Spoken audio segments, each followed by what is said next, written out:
একটা হালাল পবিত্র রিজিক হোক, সেটা কৃষিকাজ, লজ্জার কিচ্ছু নাই। কৃষিকাজ লজ্জার কোনো প্রফেশন নয়, গর্বের প্রফেশন। কারণ আল্লাহ পাক বহু নবীকে রাখালি করিয়েছেন, পশুপালন করিয়েছেন। জানেন, মুসা আলাইহিস সালামকে আল্লাহ পাক পশুপালন করিয়েছেন 8 বছর 10 বছর।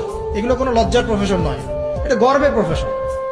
আপনি হালাল রিজিক, অর্থনীতি হোক, আপনার কৃষিভিত্তিক হোক, বা ব্যবসা করেন হালাল কোনো, বা গভর্নমেন্ট জব, বড় বড় গভর্নমেন্ট জবের জন্য ট্রাই করেন, সেটাও ভালো।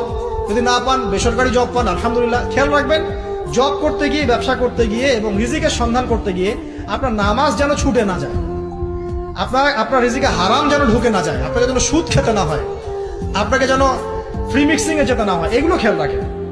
খেয়াল রেখে একটা হালাল রিজিকের সোর্স আগে বের করেন। প্রয়োজন উদ্যোক্তা হন, নতুন কিছু উদ্যোগ গ্রহণ করেন, উদ্যোক্তা হয়ে নিজে কিছু প্রতিষ্ঠা করে দেখান, এমন কিছু করেন। এরপরে আপনি বিয়ের ফিকিরটা করেন, রিজিকের ব্যবস্থাটাকে করে নেন, তারপরে ওদিকে যান।